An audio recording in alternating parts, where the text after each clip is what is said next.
Okay, folks, so we're now going to talk about the kind of reading the invitation documents kind of section here. And we did another session, kind of one of these kind of previous sessions, going into a lot of detail around these kind of things. So I'm not just going to recap what we did there. I'm going to look at it from a slightly different angle. So when we talk about kind of this, there's several kind of key documents to kind of read. Okay, so let's start with the most basic one. So these are called different things: some invitation to tender summary, overview of the procurement, ITT summary, whatever it may be called. Kind of, it's that first, usually the first document in the list. And what this really is this is and again, I'll give you some more details about this in a second. This is like an overarching summary of what they want to buy, what the contracting authority is looking to buy. There's going to be the selection questionnaire, which again, kind of is all about the hurdles that you've got to jump over to actually get into the competition. And we'll talk about the difference between selection and evaluation in a moment. The specification and evaluation criteria, and I'll put these together because usually specification is kind of, describes exactly what the detail is of what they want.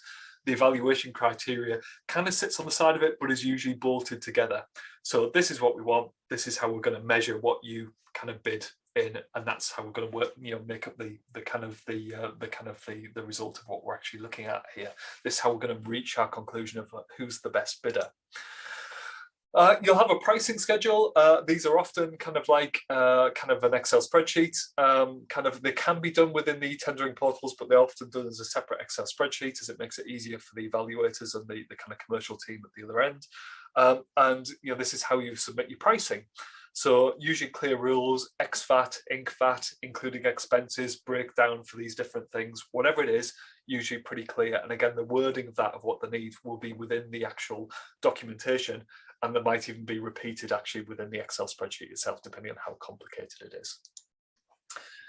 Terms and conditions, often described as draft terms and conditions. These will be the contracting authorities, not your T's and C's, so you'll be asked to sign up for these. And when you actually sign, again, used to be called a form of tender, which is effectively saying that you agree to be bound by what you kind of sign, kind of what you submit in here as part of the kind of the bid. Something which I've seen quite recently is a much more complex version of this that basically says, you're not just doing this speculatively, you are committed to delivery. There's nothing in here that would cause us problems. There's a whole load of kind of caveats and things. So again, the wording may change in this, but ultimately it's going to be, is this a proper bid? Are you doing this for the right reasons, etc. And the approach that I would say here, and again, this is where we've got kind of this next kind of bid, no bid kind of decision here is, some of you might recall, if any of you've done like a kind of project management, I can't remember if this was Prince 2 or APM, Association of Project Management, that first came up with this concept. And this is going back, kind of best part 20 years, was this idea of this kind of quick look approach. The idea is you don't spend ages and ages and ages forensically going through something.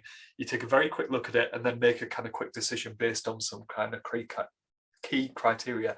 And I paraphrase that as thinking of, if there's anything there you don't like, okay, that's what I'm thinking here. So this is your next kind of go, no go. So you've done your expression of interest bit earlier on.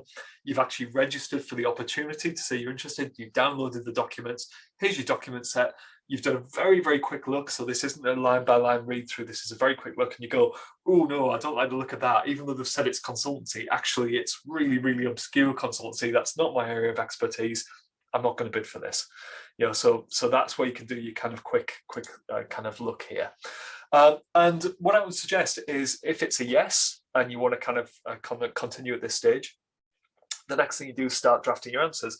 Usually what I do is I get one of my many kind of sort of notebook things, one of my many kind of moleskin notebooks, and just start jotting down some ideas, just thinking about how I could do that. Literally nothing too formal at this stage, just getting it kind of started out and seeing what occurs and how things could work.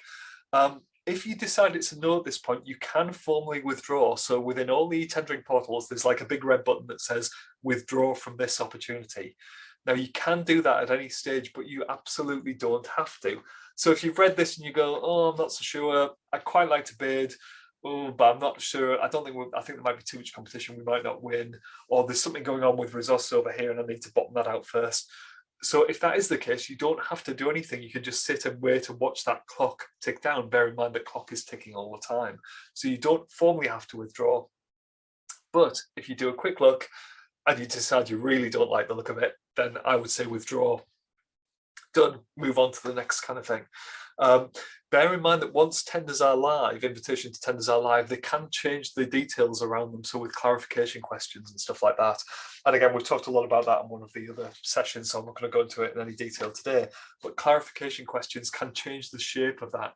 So for example, if it's only one thing or one or two things that you don't really like, then actually don't be afraid to kind of ask a clarification and see what kind of what they kind of say about that. Can actually kind of you're saying you want this, but actually would you consider this, that kind of clarification, and see what happens there. So there are that kind of stuff that you can do on that.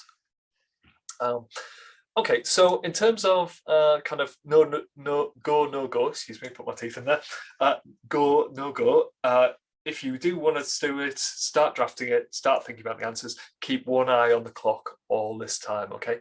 And just as Jill was saying before, anything you do on this, if it's set up as the default of this, will be completely invisible, even if the procurement team within the contracting authority can see who you are, they can't see what you're doing. So it's only when you actually send them a specific question that they'll see anything that you're doing. They won't see anything where you start drafting into your response and stuff like that.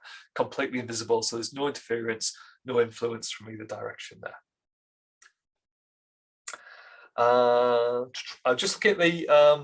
Just looking at kind of Sam's question, jumping very quickly. Increasingly, we've noticed that bids are coming through with contracts that are non-negotiable.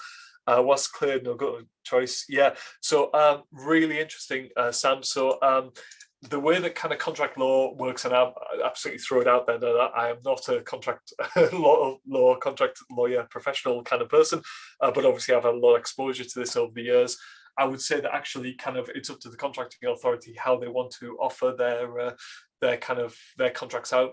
And what I would say is that some kind of contracting authorities have some real draconian stuff within their T's and C's. Most contracting authorities will give you the option to say, kind of, if you can't kind of actually kind of, if you can't actually kind of agree to those T's and C's, what areas can't you agree to? So there's sometimes that caveat is in there. So do look for that. If there isn't something on that, you can always ask the clarification, is there any wiggle room on the T's and C's? Because actually we think that they're a bit too heavily biased one way or the other. So you can always ask that question. But yeah, often, there will be something that says, we don't agree, this is a bit we don't agree to. And the organisation will actually kind of consider that. Generally speaking, T's and C's will always be in the favour of the contracting authority if you are tendering. That doesn't mean to say you can't push back on it though. Good stuff, Sam. Thank you. Abby, is there a template or format for submitting bids or tenders? It varies, Abby. I'll come back to that when we do the kind of questions in a moment, if I can. It's a good question, but it does vary.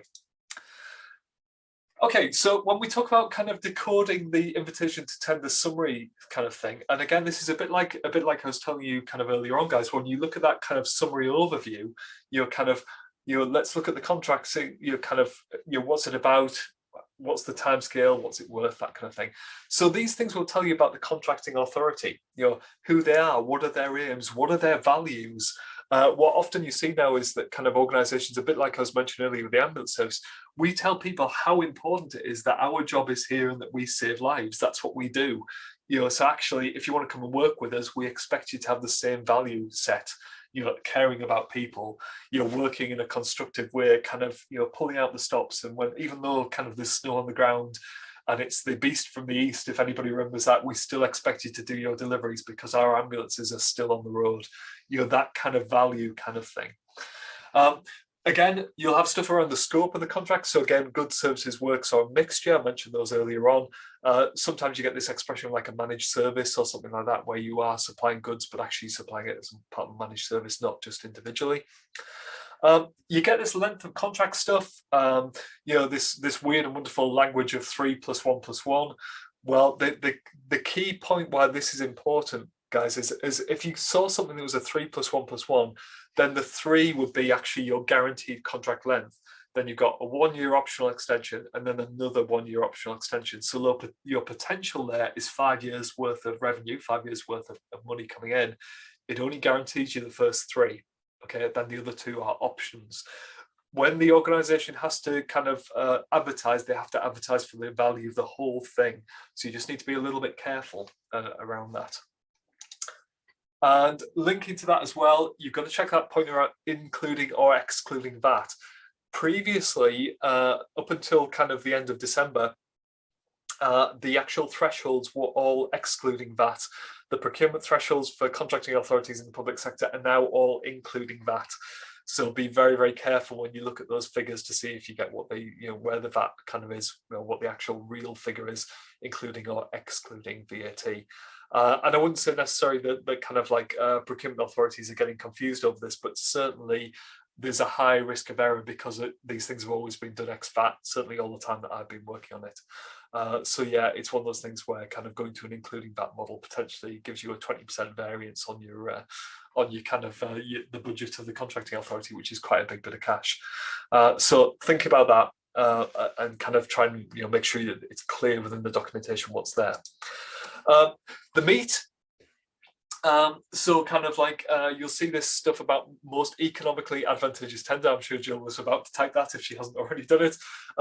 Meat is most likely going to change to MAT, most advantageous tender. Effectively, it's the rules of the game on how the contracting authority is going to actually understand value for money. So in this case, 60-40. I'll put that as an example there. 60% technical, 40% commercial. That means they're more interested in the quality than they are the kind of money. If that was the other way around, if it's 60% commercial, actually the price is the most important thing compared to the quality of what you're bidding.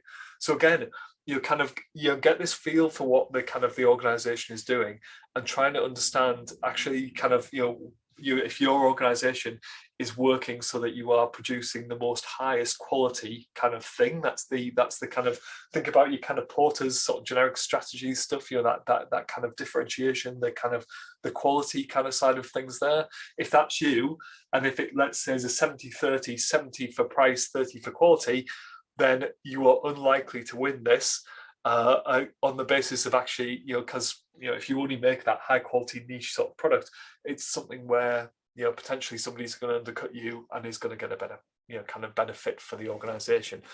Kind of sometimes the organization wants to buy cheap, buy twice. Other times they want to buy once but buy something that's really high quality, depending on the nature of what they're doing.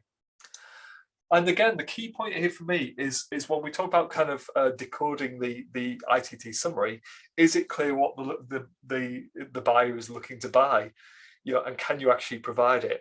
So the example there again from my ambulance days, actually, kind of, whilst it might be very, very exciting for us to buy a kind of an A&E kind of 999 drone kind of thing, in reality, what we probably want is just more ambulances. And if your business is that you are an ambulance converter, an ambulance supplier, chances are you're not going to do a sideline in high-tech drones. But if you're a drone provider, you're also probably not going to be, kind of not being going to be able to build and convert ambulances. So again, is it clear what the buyer is looking to buy? And then can you actually fill that gap? Can you actually provide that yourself? So think about those kind of things when you're decoding this. I'm going to kind of keep going, and then I'll come back to the questions in a moment, guys, so we can get through the materials. Selection questionnaire. So this is one of the other things, really, really important. What is selection? What is evaluation? And obviously evaluation isn't selection. Going back, this is what it links back to kind of Abby's question around the format for submitting these kind of things. Usually for selection selects what bidders are going to be in the competition, and it's backward looking, so financial stability, track record of delivery, etc. Usually this is very, very prescriptive, and this will be a form, and it will be an electronic form, and there'll be yes or no questions all the way down. Have you committed fraud? Are you financially kind of stable? All these different things and the evidence that you've got to do for this stuff.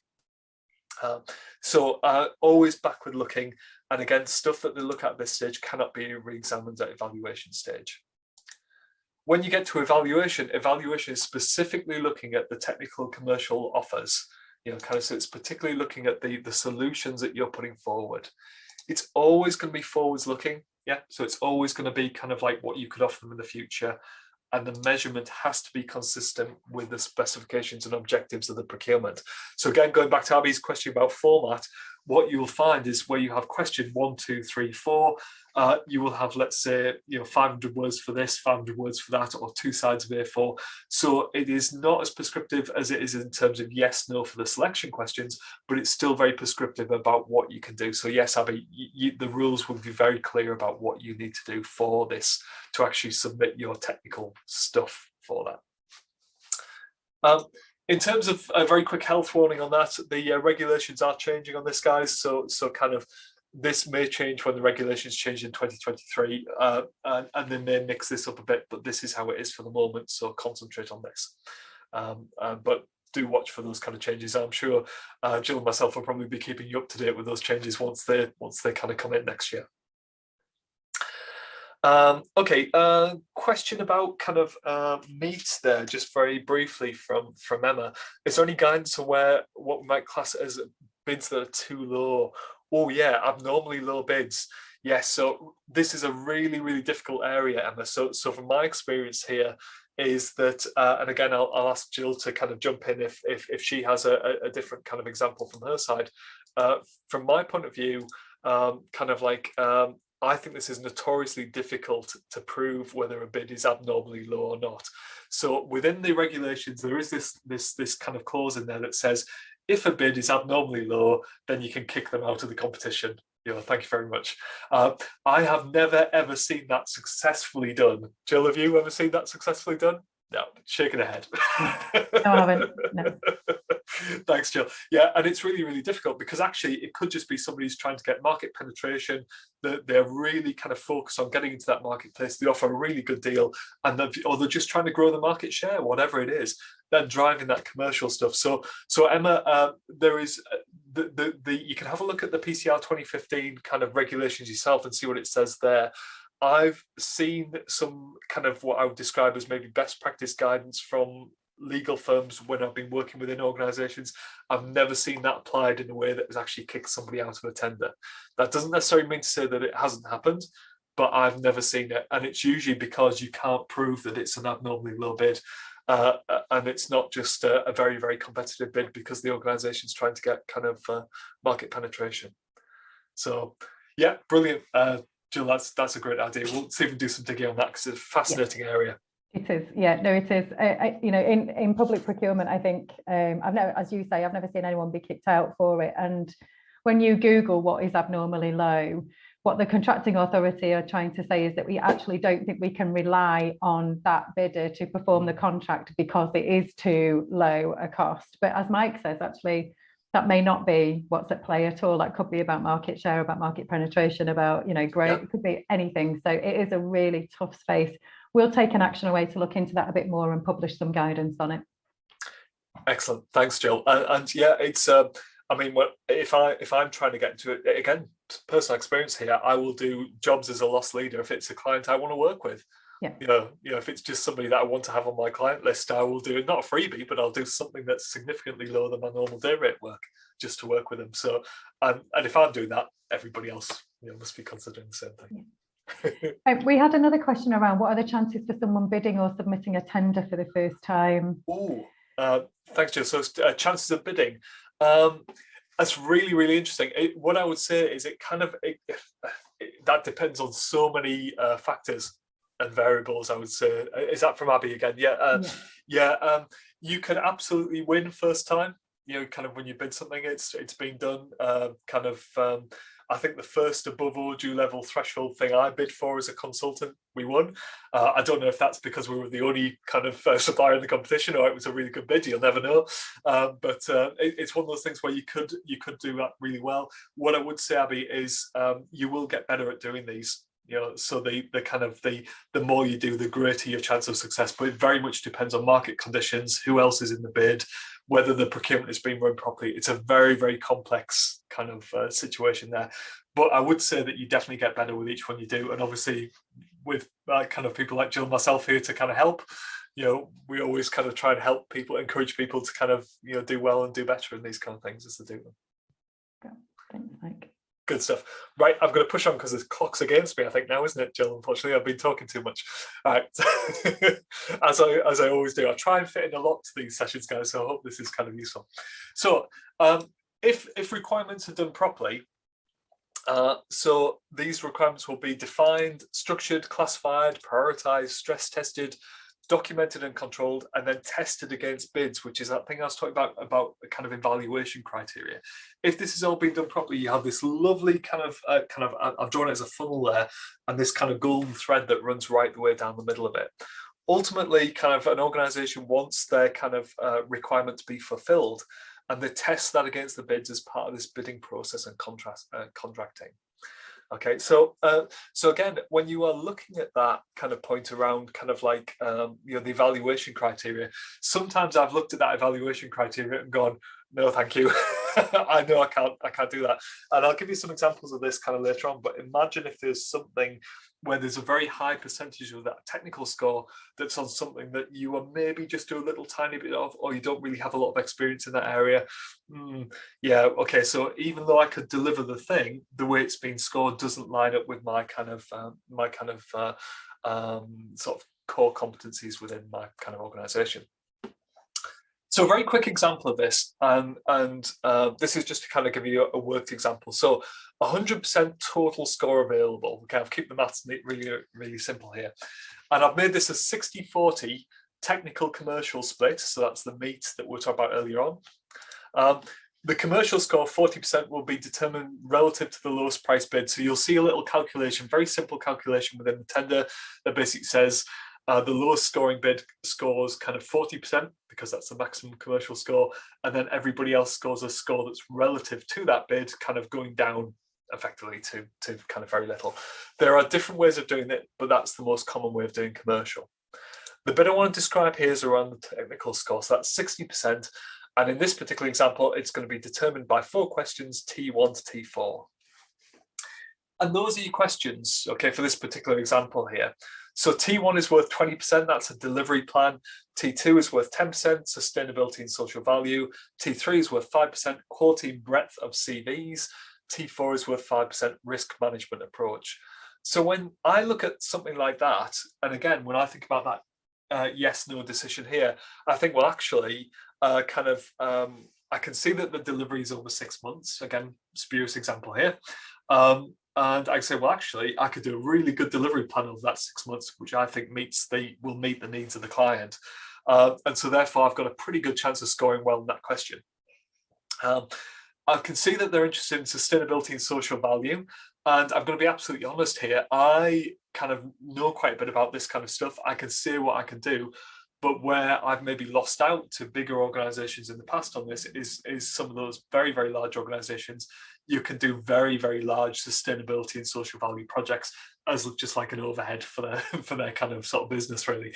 And they will have a very good response, a very good stock response, and they're going to be scoring that 8, 9, 10%. Whereas actually I might only be able to score 5% because whilst I can do lots of good stuff, I can't do it at scale because I'm quite a small supplier. So I think, well, I'm probably going to lose a little bit of marks there, but I can still put something half decent in. Quality and breadth of CVs. So my quality and breadth is okay. I'm going to be short on numbers because there's only like kind of 3 or 4 of us who work together. So actually, I might struggle a little bit there, but the quality is going to be good. So I might get half marks, maybe slightly more. And actually kind of risk management approach. Yeah, I know risk management inside and out. I can do all kinds of clever modeling. I can do all kinds of bits and pieces. I can absolutely show that I understand risk management, not just submitting a generic risk register, which might only score me maybe one of that 5%. So for me, I'll go, yeah, actually, when I work this through, I can get a pretty good feeling about what I'm going to get here. And I should maybe score of that 60%. If it goes well, I can, again, that's not compared against anybody else, that's just me. I can probably on a good day maybe get 50 of that 60 available percent, maybe. On a bad day, maybe 45 out of 60, which still might put me in a good position. So then I think about, okay, can I deliver those things for that price? And then that might be the thing that decides where I'm gonna get there, whether I'm gonna get into first place or not. So again, for me, I'm just trying to take you through a thought process there to give you an idea of how that would work. The pricing schedule itself, I mentioned there about kind of it comes down to then that commercial stuff, if I can do the technical. These things can be really simple or can be really complex. I've seen examples of both. Usually they're in Excel, but sometimes can be system-based. So I mentioned that at the very beginning of the day. The e-tendering system might have these kind of things plugged into it, so they might be on there. And you're going to see things like this, where again I've just kind of fiddled with these from a couple of examples that I've seen. And the top one is more for something like a framework where you're going to be asked to put like a rate card in there, so kind of day rates, scenarios, that kind of thing. Fixed prices. That if you're looking for a fixed price, the one at the bottom there is a kind of fixed price. Tell me about this. Tell me about this. Tell me about this, and then give me a total. That kind of thing. So you will see various different versions of this, and you generally download their template, you fill in your details, you upload that template back in with your kind of name associated to it. Okay, so those are just two examples that I've seen fairly recently. One of the issues with these Excel spreadsheets is that errors can occur. I've seen some horrible copy and paste errors over the years. I've seen things where people have done these thinking that they were fine. They've gone out into the world and there's been errors on multiple tabs with different versions on. All kinds of things go wrong. If you do spot an error on the pricing schedule, immediately flag it back to the contracting authority, because the sooner they know about that, the better. You won't be people won't think bad of you for spotting that if you feed that back in the right way. Just say, can I just check? I'm not sure these figures add up properly, or there might be a copy and paste error on this tab, or actually there's 3 tabs. Which one do we fill in? Because they've all got a different version of the spreadsheet on it. So it's one of those things where you need to kind of keep an eye on these sort of things. So again, as well, if you don't like the look of what's in the template, so for example, the bottom one there, and I appreciate it's very small, so don't worry about it. Or for example, if you look at the top one there, you can see the kind of the different weightings, the price points available for those different things. And actually, therefore, if I was to say, looking at that, I say, well, actually, the price that I put in for senior consultants who have 10 price points available, and managing consultants who also have 10 points available, that effectively doubles the score for those prices. So if I can be really competitive on those 2 grades of my consultancy team, then actually I'm going to score really well. If those 2 are my most expensive grades comparative to the rest of the marketplace, I'm going to score really badly. So have a look at these kind of things. Again, no go, no decision. If you don't like the look of it, if you don't think you can do it for the prices that they're asking for, or you don't want to break down your prices to that level of detail for whatever reason, that's when you can make your own go, no go decision again. And the final point within the section, guys, is around kind of some key contractual language. And I'm not going to go through this in any detail. This is really just put up there to kind of give you a sort of an overview of kind of what these things are. Limits and exclusions of liability, negligence, misrepresentation, transfer of risk, sometimes called transfer of liability, insurances, very important, often, in fact, sorry, always at a supply selection stage. It will talk about the insurance, the minimal values there that they need. Subcontracting clauses, who you can subcontract to, liquidated damages, very much if you're delivering physical kind of things. Intellectual property rights, really, really important. And again, I'm not going to go into any kind of detail around this. If you do have issues around these kind of things, then the best thing I can suggest is you take some kind of legal advice around what those are and kind of the importance of them. Generally speaking, most conversations happen around liabilities, who is responsible for what, things like insurances, having that right minimal insurances, and kind of intellectual property, something around that kind of thing, who actually owns the stuff that you're doing. And you can get horribly bitten by things like liquidated damages if you're not aware of what that actually means. I've just seen Jill's put a question in the chat window. Yeah, really good to kind of look at that. Okay, any quick questions on this section before I move on, guys? I'm conscious of the running against the clock. Please do shout up. I think we look okay at this point, Mike. I think if we storm ahead, if we do miss any questions, like I said, we'll come back to them in slower time and make sure everyone gets the answers. Perfect. Thanks, Jill.